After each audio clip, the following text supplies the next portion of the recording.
के through auricle और ventricle आपस में ऑरिकुलो वेंट्रिकुलर सेप्टम के थ्रू सेपरेट थे।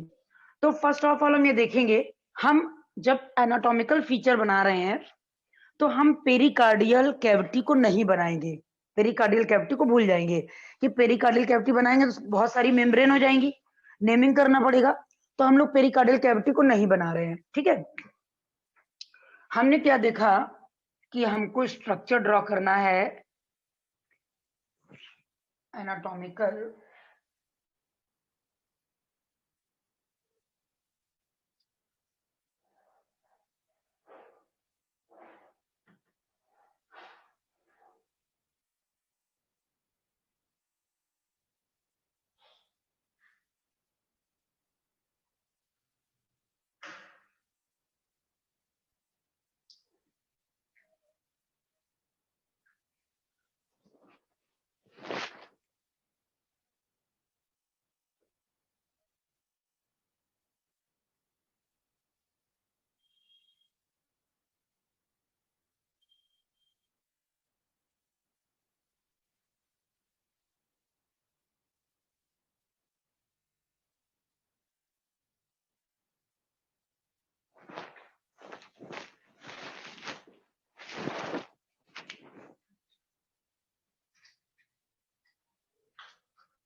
थोड़ा कलर चेंज कर लोगे बेटा डायग्राम बनाने में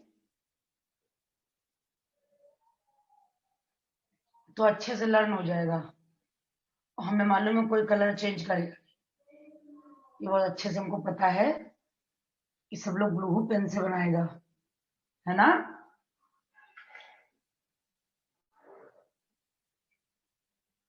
क्यों परी? हाँ मैम। सब ब्लू पेन से बनाएंगे श्रेयांशी? Yes ma'am. सब ब्लू पेन से डायग्राम बनाने के लिए बैठे हैं ना, बस एक ही कलर का यूज करेंगे।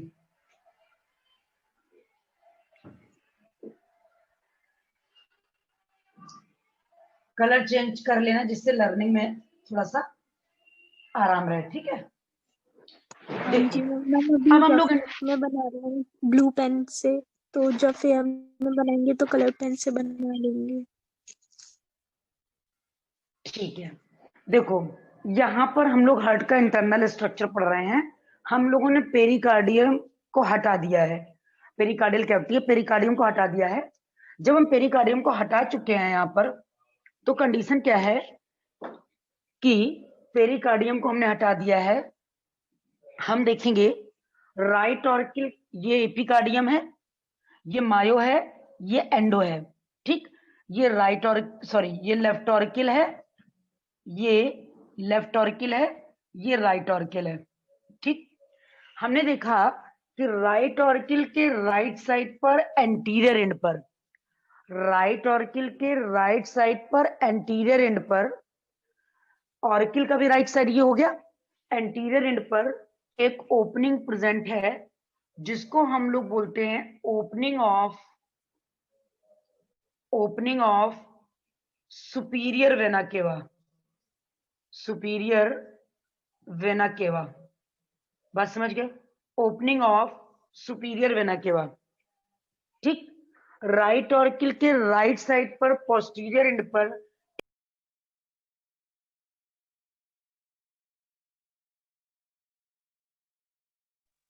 मैम माइक म्यूट हो गया आपका।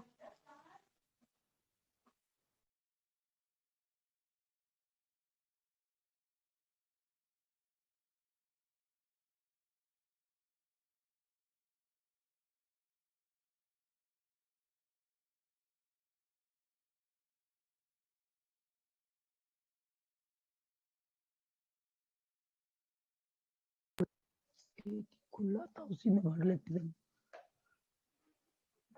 ये वाला। उसके बाद जरा देखो राइट ऑर्किल के राइट साइड पर एंटीरियर एंड पर एक ओपनिंग है जिसका नाम है ओपनिंग ऑफ सुपीरियर वेना केवा। हम लोग वेना केवा को बोलते हैं बेटा लार्जेस्ट वेन की ओपनिंग, ठीक, लार्जेस्ट वेन की ओपनिंग। और जो वेन है उस वेन में हम लोगों का इम्प्योर ब्लड होता है, वेन में इम्प्योर ब्लड होता है। और यहाँ पर इम्प्योर ब्लड का मीनिंग है, इम्प्योर ब्लड का मीनिंग है, इम्प्योर ब्लड का मीनिंग है डीऑक्सीजनेटेड ब्लड, डीऑक्सीजनेटेड ब्लड। बात इतनी क्लियर हो गई, डीऑक्सीजनेटेड ब्लड। यहां पर इन्होंने क्या बोला, वेन इम्प्योर ब्लड वेन में प्रेजेंट होता है, और इम्प्योर का मतलब होता है डीऑक्सीजनेटेड, मतलब है ये इम्प्योर ब्लड है। इन्होंने क्या बोला कि राइट ऑर्किल के राइट साइड पर एंटीरियर एंड पर एक सुपीरियर वेना केवा की ओपनिंग प्रेजेंट है, राइट ऑर्किल के राइट साइड पर पोस्टीरियर एंड पर ओपनिंग ऑफ इंफीरियर वेना केवा है, इंफीरियर वेना केवा है, ठीक। राइट ऑर्किल के लेफ्ट साइड पर प्री केवल वेन की ओपनिंग पाई जा रही है, लेफ्ट प्री केवल वेन की ओपनिंग पाई जा रही है, वेन की ओपनिंग प्रेजेंट है। उसके बाद ये कोरोनरी वेन की ओपनिंग है, कोरोनरी वेन की ओपनिंग है, opening of coronary when, opening of left pre केवल वेन। बात समझ गए? अब जरा ध्यान से देखना, राइट ऑर्किल वैसा ही, राइट ऑर्किल बड़ा है लेफ्ट ऑर्किल से, राइट ऑर्किल के राइट साइड पर पोस्टीरियर एंड पर एक ओपनिंग है जिसका नेम है ओपनिंग ऑफ सुपीरियर वेना केवा, ठीक। राइट ऑर्किल के लेफ्ट साइड पर पोस्टीरियर एंड पर एक ओपनिंग है, अनदर ओपनिंग है जिसका नेम है opening of inferior vena cava. Right auricle के लेफ्ट साइड पर लेफ्ट प्रीकेबल वेन की ओपनिंग है, राइट ऑर्किल के लेफ्ट साइड पर वहीं पर कोरोनरी वेन की ओपनिंग है। ऑलवेज वेन्स में इम्प्योर ब्लड कैरी होता है डीऑक्सीजनेटेड, केवल एक वेन को छोड़कर जिस वेन का नाम है पल्मोनरी वेन। पल्मोनरी वेन में ऑक्सीजनेटेड ब्लड प्रेजेंट होता है, in pulmonary vein oxygenated blood is present, oxygenated blood is present, oxygenated blood is present। बात समझ गए? इन पल्मोनरी वेन में ऑक्सीजनेटेड ब्लड प्रेजेंट होता है, बात समझ गए? उसके बाद जरा देखते हैं हम लोग जो राइट ऑर्किल है, राइट ऑर्किल ऑरिकुलर वेंट्रिकुलर सेप्टम में, ऑरिकुलर वेंट्रिकुलर सेप्टम में एक अपर्चर प्रेजेंट होता है, इस अपर्चर का नाम ऑरिकुलो वेंट्रिकुलो अपर्चर है। इस अपर्चर का नाम क्या है? Auriculo ventriculo aperture. बात समझ गए? Auricular ventricular aperture. इतनी बात समझ में आ गई? इतनी बात समझ में आ गई? ऑरिकुलर वेंट्रिकुलर सेप्टम में एक अपर्चर है, उस अपर्चर का नाम है ऑरिकुलर वेंट्रिकुलर अपर्चर, ठीक। उसके बाद हम देखते हैं राइट टू राइट के बीच, ऑरिकुलर वेंट्रिकुलर अपर्चर में राइट ऑरिकल और राइट वेंट्रिकल के बीच ये वॉल्व प्रेजेंट है, इस वॉल्व का नाम ट्राइकस्पिड वॉल्व है, ट्राइकस्पिड वॉल्व है। और लेफ्ट टू लेफ्ट के बीच यहां पर बाइकस्पिड वॉल्व है, बाइकस्पिड वॉल्व है। ये एक बहुत इंपॉर्टेंट क्वेश्चन है, difference between bicuspid and tricuspid valve. तो बाइकस्पिड में 2 फ्लैप हैं, ट्राइकस्पिड में 3 फ्लैप हैं। और इन वॉल्व का इंपॉर्टेंस क्या है? Unidirectional flow of blood. In valve का इंपॉर्टेंस क्या है?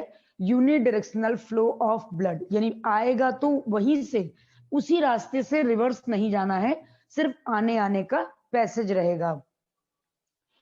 अब जरा देखो, जब हम लोग वेंट्रिकल की तरफ जाते हैं तो वेंट्रिकल की जो इनर वॉल होती है यानी एंडोकार्डियम, उस एंडोकार्डियम में अंदर की तरफ फिंगर लाइक प्रोजेक्शन प्रेजेंट है। उन फिंगर लाइक प्रोजेक्शन को हम लोग कॉलुमनी कॉर्नी बोलते हैं। क्या बोलते हैं? कॉलुमनी कॉर्नी बोलते हैं। कॉलुमनी कॉर्नी बोलते हैं। बात समझ गए? कॉलुमनी कॉर्नी बोलते हैं। और इस बाइकस्पिड और ट्राइकस्पिड को कॉलुमनी कॉर्नी से जोड़ने के लिए हेयर लाइक स्ट्रक्चर है, जिन हेयर लाइक स्ट्रक्चर को हम लोग कॉर्डी टेंडनी बोलते हैं। कॉर्डी टेंडनी बोलते हैं। बात समझ गए? हमने क्या देखा कि राइट ऑर्किल लेफ्ट ऑर्किल यानी हार्ट को ट्रायंगुलर स्ट्रक्चर में हमने फॉर्म कर लिया। इस ट्रायंगुलर स्ट्रक्चर में एंटीरियरली ब्रॉड है, पोस्टीरियरली टैपर्ड है। जो ब्रॉड रीजन है that is known as auricle और जो tapered that is known as ventricle. Auricle भी हमारे टू हैं, राइट ऑर्किल और लेफ्ट ऑर्किल। राइट ऑर्किल के राइट साइड पर एंटीरियर एंड पर एक लार्जेस्ट वेन की ओपनिंग है that is known as opening of superior vena cava. ऊपर से जितना बॉडी पार्ट है उसका डीऑक्सीजनेटेड ब्लड ये सारा ऑर्किल को लेके आएगी। उसके बाद ओपनिंग ऑफ इंफीरियर वेना केवा पोस्टीरियर एंड पर प्रेजेंट है, तो नीचे बॉडी पार्ट का जितना इम्प्योर ब्लड है वो सारा लेके आएगी यहाँ पर। ठीक है। उसके बाद लेफ्ट साइड पर लेफ्ट प्रीकेबल वेन की ओपनिंग है, लेफ्ट साइड का जितना इम्प्योर ब्लड है वो सारा लेके आएगी left precaval when. Coronary when जो है, कोरोनरी आर्टरी है, वो हार्ट को ब्लड सप्लाई देती है। एक ही ऐसी आर्टरी है जो पूरे हार्ट को ब्लड सप्लाई देती है। हार्ट सबको सप्लाई देता है और कोरोनरी आर्टरी हार्ट को सप्लाई देती है कि वो भी जिंदा जीता जागता रहे। जो वेंट्रिकल की सिचुएशन है, जब हम ऑरिकुलर और वेंट्रिकल पे आएंगे तो ऑरिकुलर वेंट्रिकुलर सेप्टम प्रेजेंट है दोनों ऑरिकुलर और वेंट्रिकल के बीच में। इस सेप्टम पर एक अपर्चर है जिस अपर्चर का नाम है ऑरिकुलो वेंट्रिकुलो अपर्चर। इस अपर्चर को राइट टू राइट में गार्ड करते हैं tricuspid valve, left to left में गार्ड करते हैं bicuspid valve. Right to right में ट्राइकस्पिड, लेफ्ट टू लेफ्ट में बाइकस्पिड। बात समझ गए? इतनी बात समझ गए? श्रेयांशी, अपरी, बात समझ में आई बच्चों? Yes ma'am. Yes ma'am. Digest हो रही है ना बात? हाँ मैम। उसके बाद जरा देखो, एंडोकार्डियम अंदर की तरफ फिंगर लाइक स्ट्रक्चर के फॉर्म में फोल्डेड है जिससे ब्लड यहाँ आए और ये फूलेगा नहीं। अगर फ्लेक्सिबिलिटी नहीं होगी तो ये फूलेगा नहीं, फूलेगा नहीं तो प्रॉब्लम है। तो यहाँ फिंगर लाइक प्रोजेक्शन है। This finger like projections are known as columnae carneae. और ट्राइकस्पिड और कॉलुमनी कॉर्नी को जोड़ने के लिए हेयर लाइक स्ट्रक्चर, इसको बोलते हैं कॉर्डी टेंडनी। इसको क्या बोलते हैं? कॉर्डी टेंडनी। इतनी सारी बातें जितनी हमने बताई थी, इतनी बात में कोई भी प्रॉब्लम है डायग्राम ड्रॉ करो, लिखो, कोई भी प्रॉब्लम है उसको डिस्कस करो।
Ma'am done.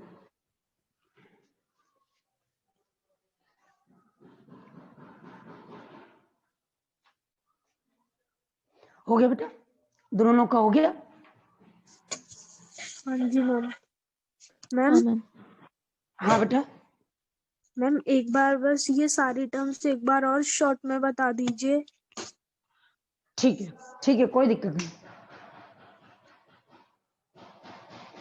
अब जरा देखो, हम लोग इंटरनल स्ट्रक्चर पढ़ रहे हैं, इंटरनल स्ट्रक्चर पढ़ रहे हैं।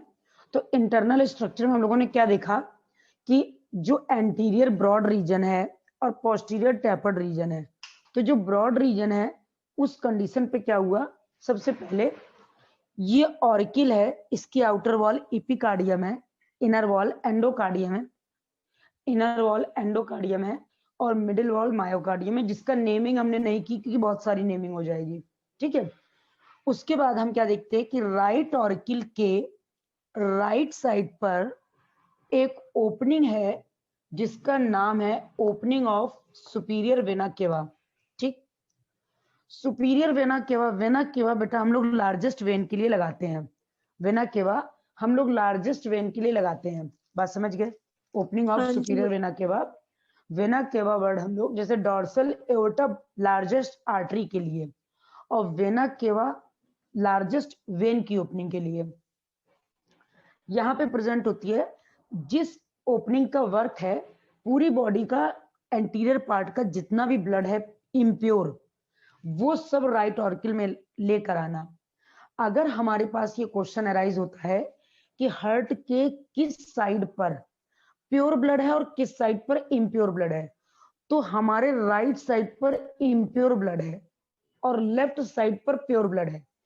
हमारा ब्रेन भी इस तरीके से कंट्रोल्ड है, लेफ्ट वाला पार्ट राइट को कंट्रोल करता है, राइट वाला पार्ट लेफ्ट को कंट्रोल करता है। राइट साइड में हम लोगों का इम्प्योर ब्लड है, लेफ्ट साइड में हम लोगों का प्योर ब्लड है। आप समझ रहे हो, राइट में इम्प्योर है, लेफ्ट में प्योर है। ठीक, पूरी बॉडी का पोस्टीरियर एंड से और एंटीरियर एंड से ब्लड आ गया है, यहां पर फिल हो गया है। बॉडी में ब्लड जो है 5 to 6 लीटर होता है, ये अप्रोक्सीमेटली हम लोग बताते हैं, ये बुक की बात है और स्टैंडर्ड वैल्यू है। हम लोग 5 एग्जैक्ट पहुंच जाए बहुत बड़ी बात है। क्यों?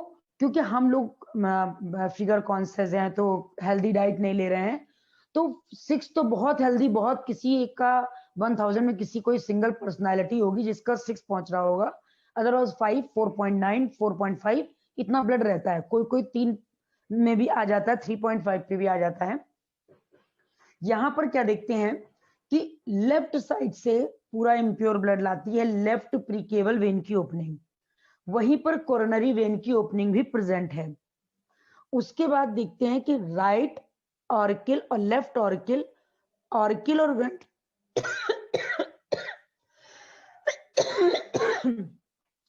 ऑर्किल और वेंट्रिकल के बीच में यहां पर सेप्टम है और इस सेप्टम को कंट्रोल करते हैं 2 वॉल्व, इस सेप्टम को कंट्रोल करते हैं 2 वॉल्व।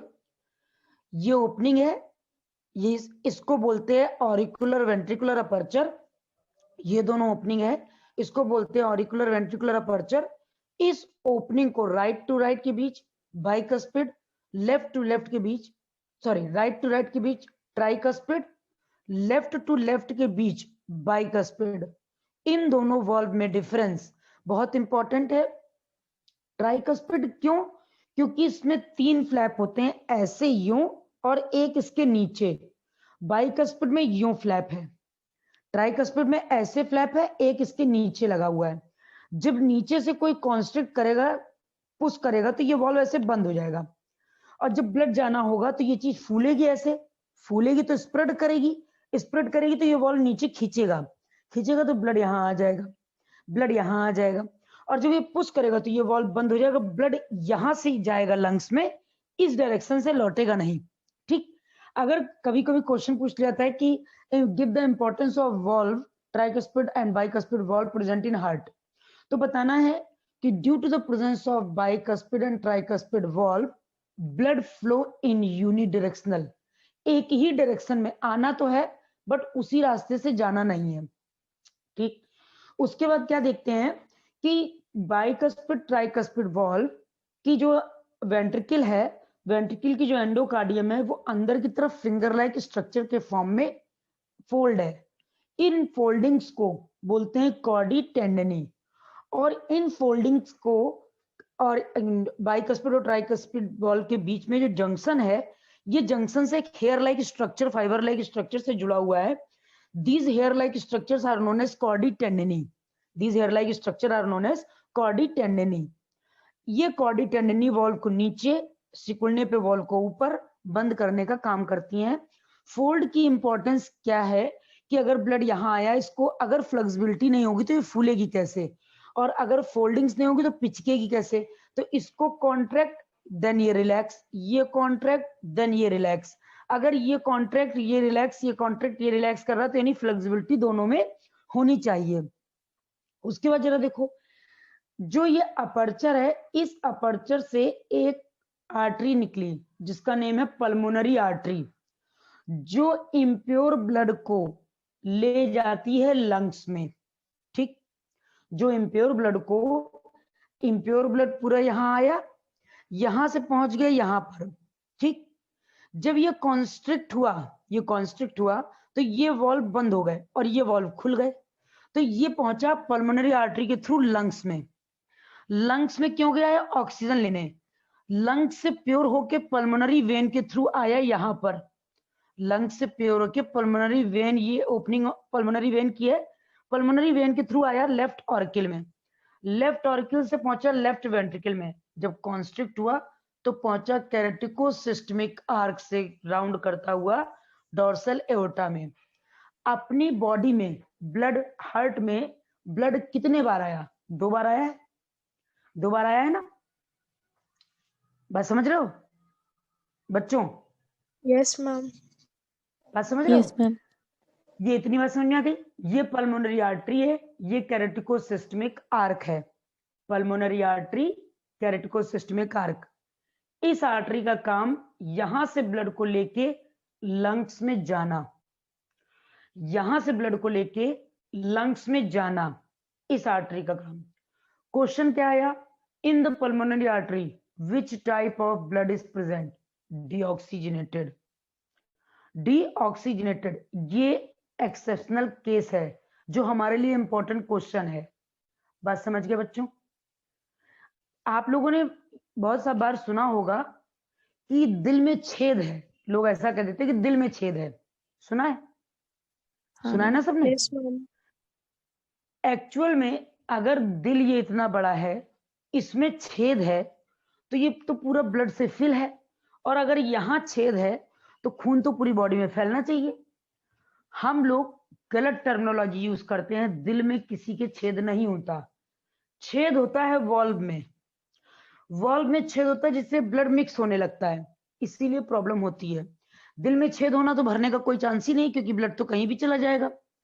हमारी बॉडी में ब्लड आर्टरी और वेन्स के अलावा अगर कहीं जाएगा तो हमको प्रॉब्लम होने लगेगी, क्योंकि हमारी body open blood vascular system तो है नहीं कि कहीं भी चलता रहेगा, हम उसको रोटेट करवाते रहेंगे।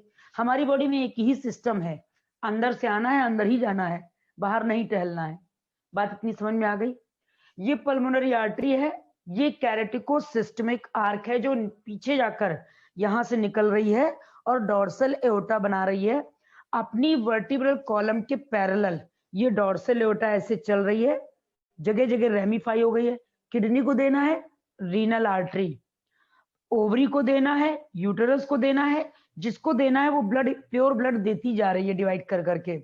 जा ऐसे रही है, ब्रेन को देगी, इधर देगी, सब जगह डॉर्सल एओर्टा ही ब्लड सप्लाई करेगी। एक क्वेश्चन और, कि अगर जो हार्ट है वो पंपिंग ऑर्गन नहीं होता तो क्या प्रॉब्लम होती? हम लोग अगेंस्ट टू ग्रेविटी खड़े हैं, ब्रेन को ब्लड चाहिए, अगर कोई झटके से नहीं जाएगा तो ब्लड ऊपर कैसे जाएगा? कोई पुश नहीं करेगा, कोई पंप नहीं करेगा तो ब्लड, एक तो ग्रेविटी के अगेंस्ट, ऊपर से ब्रेन में जाना है, तो कैसे जाएंगे? बात समझ रहे हो? बात समझ रहे हो बच्चों? Yes ma'am. किसी को कोई डाउट है?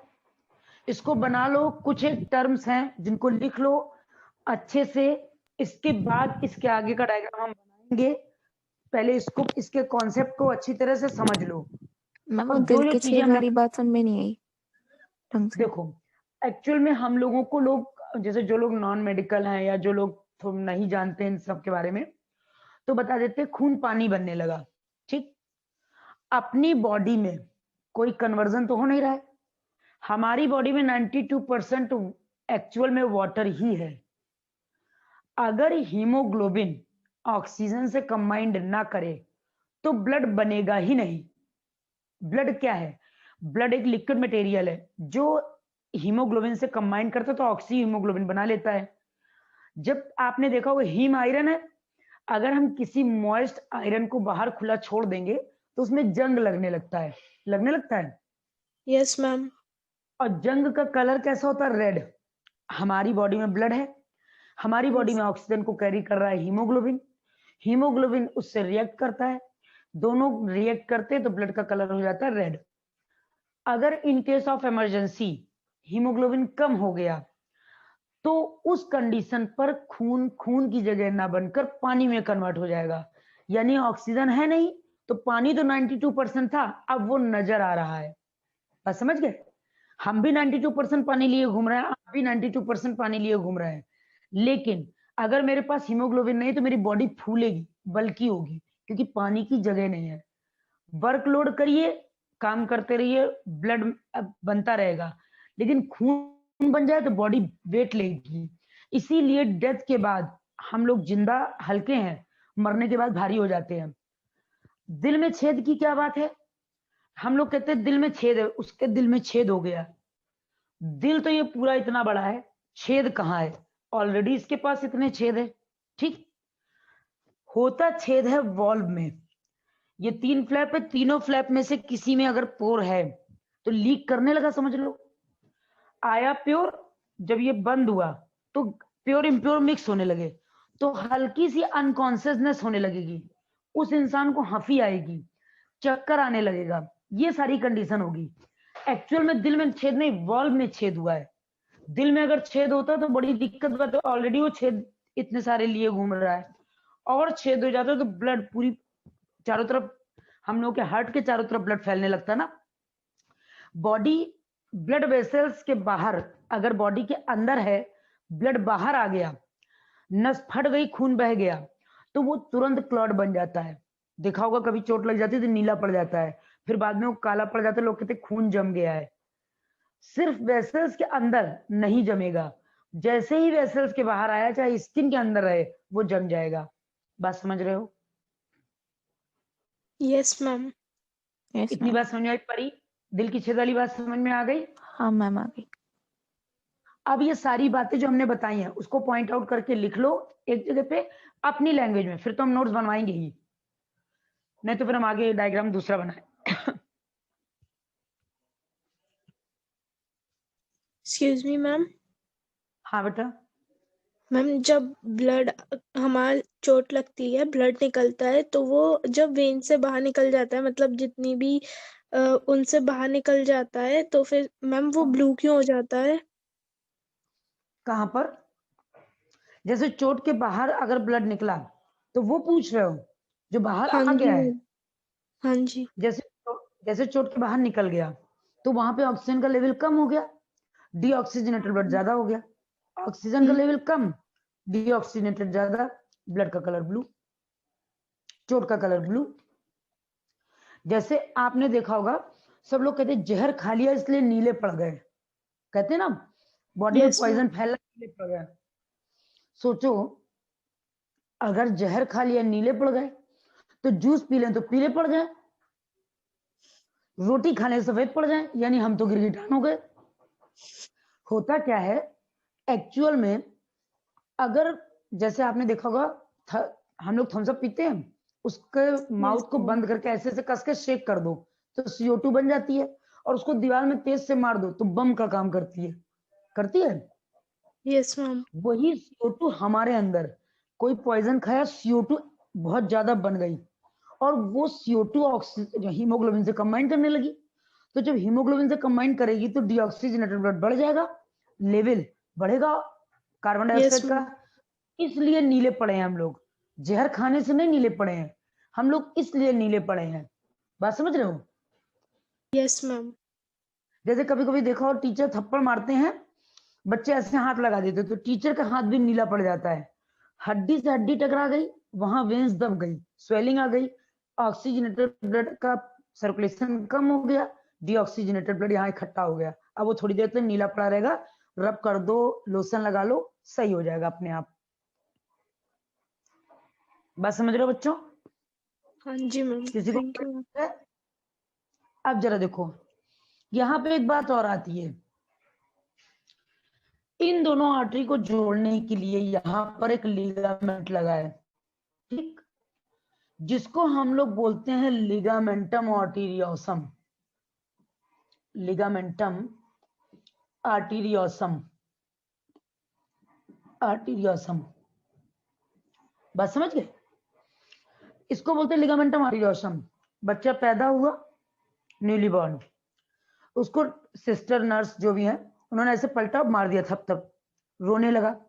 जब वो रोया, कस के चीखा, ये टूट गया, बच्चा नॉर्मल हो गया। अगर बच्चा पैदा होने के बाद नहीं रोया तो ये जुड़ा रहेगा, तो बच्चा आधे घंटे बाद बैगन की तरह नीला पड़ने लगेगा। क्यों? क्योंकि ऑक्सीजनेटेड और डीऑक्सीजनेटेड ब्लड मिक्स होने लगेगा। बात समझ रहे हो? बच्चे के रोने का भी एक लॉजिक है कि पैदा होते बच्चा रोएगा, नहीं रोएगा तो रुलाया जाएगा, उसके बावजूद भी नहीं, इसको ब्लू बेबी बोलते हैं, और ब्लू बेबी का फिर ट्रीटमेंट किया जाएगा। 1 महीने तक ट्रीटमेंट चलेगा, सब कुछ नॉर्मल हो जाएगा। इसका नाम क्या है? लिगामेंटम आर्टीरियोसम। मैम और मुंह से खून आने लगता है, तो फिर डॉक्टर कहता है तुरंत ऑपरेट कर दीजिए, क्योंकि दोनों के हार्ट बीट मैच नहीं कर रही है। जब मैच नहीं करेगी, हम ब्लड तेजी से इनटेक आउटपुट कर रहे हैं, बेबी के पास इतनी कैपेसिटी नहीं है, तो कहीं ना कहीं तो ब्लॉकेज हो जाएगा, ब्लास्ट हो जाएगा, हैमरेज हो जाएगा। तो तुरंत उस कंडीशन पे ऑपरेट आउट करके बेबी को बाहर निकालना पड़ता है। बात समझ गए? बेबी को जो भी एक्सक्रीट आउट करना है वो भी फ्लूइड एक्सक्रीट आउट करेगा, जो इनटेक करना है वो भी वैसे ही करेगा। इसीलिए जब न्यू बॉर्न बेबी होता है तो उसके स्टमक में 9 मंथ का, मतलब 5th मंथ के बाद सारे ऑर्गन बन जाते हैं। तो 9 मंथ के होने के बाद जब वो बॉर्न कर जाता है तो उसके पेट की गंदगी, यानी जो उसका यूटरस में गंदगी उसके पेट में भरी होती है, वो कई दिनों तक निकलती रहती है, क्योंकि वो फीकल मैटर तो डिस्चार्ज करता नहीं है, ऑर्गन सारे एक्टिव हो गए हैं। फीकल मैटर का डिस्चार्ज नहीं किया, तो फीकल मैटर डिस्चार्ज करता है पैदा होने के बाद। बात समझ रहे हो? Yes ma'am, yes ma'am. इतनी बात समझ गए? अब जरा देखो, अगर हम देखें यहाँ पर हार्ट का दूसरा स्ट्रक्चर, ये वाला सबने बना लिया ना, इसको रब कर दे रहे हैं हम। Yes ma'am.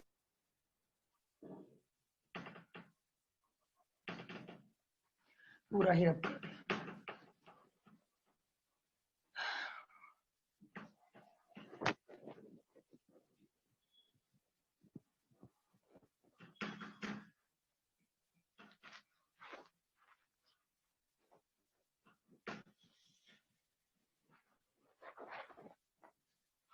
देखो, हमने क्या कहा कि सपोज दैट ये हम लोगों का हार्ट का सिचुएशन थी।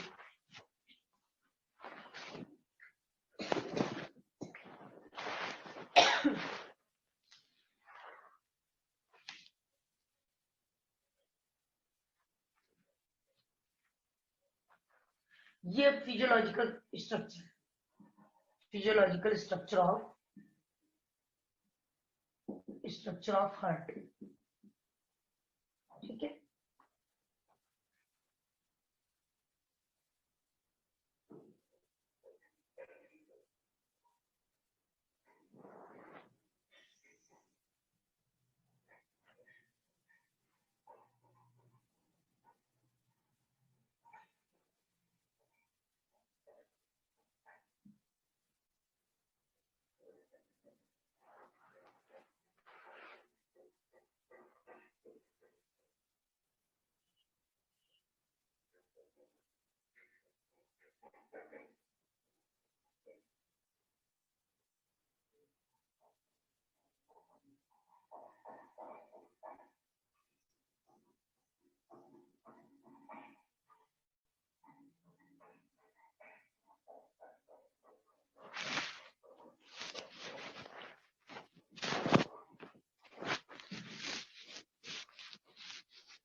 देखो सारा कुछ वैसे ही है, हम अलग अलग डायरेक्शन करके स्ट्रक्चर को ड्राइव करके दिखा रहे हैं।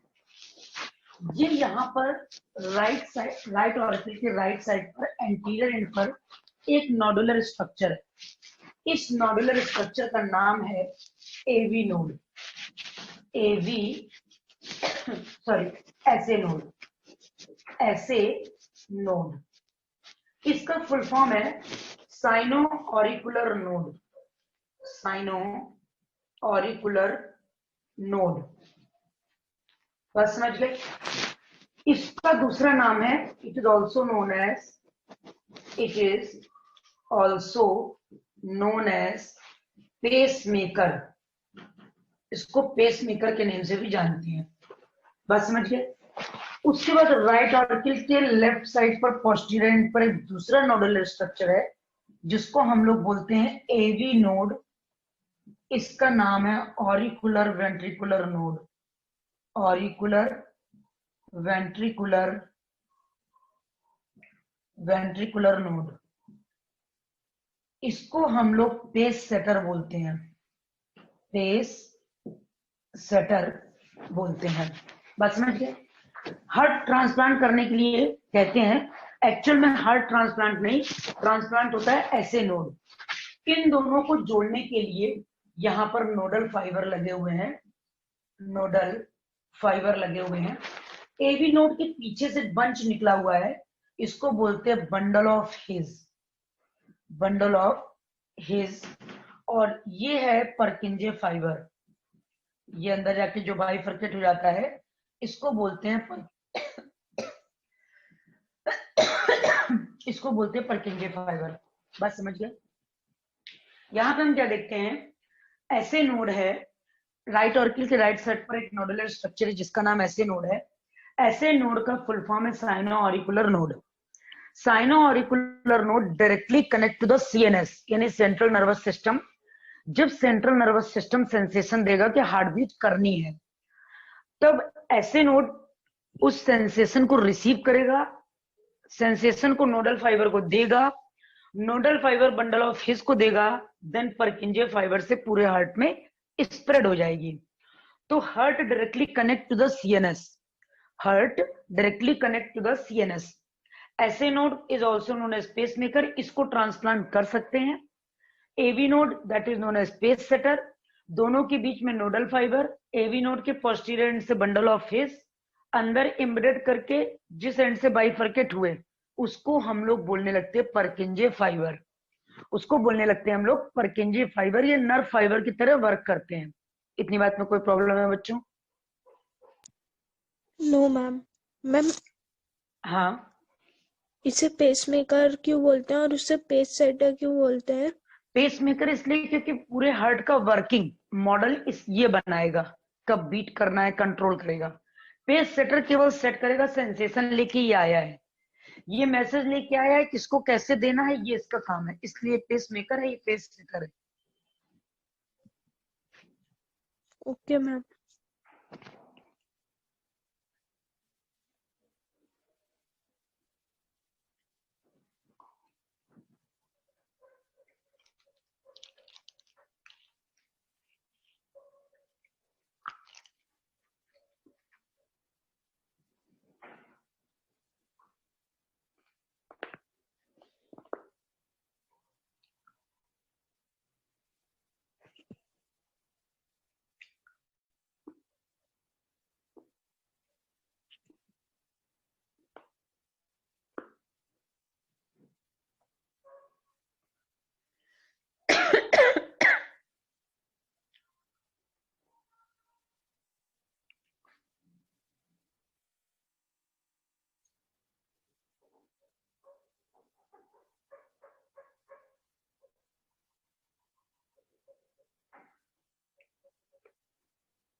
मैम हो गया। हो गया बेटा?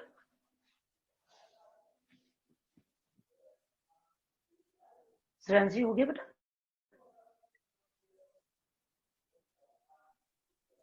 हाँ जी मैम। कोई प्रॉब्लम यहाँ तक? उतने से लेके यहाँ तक में कोई प्रॉब्लम है? No ma'am.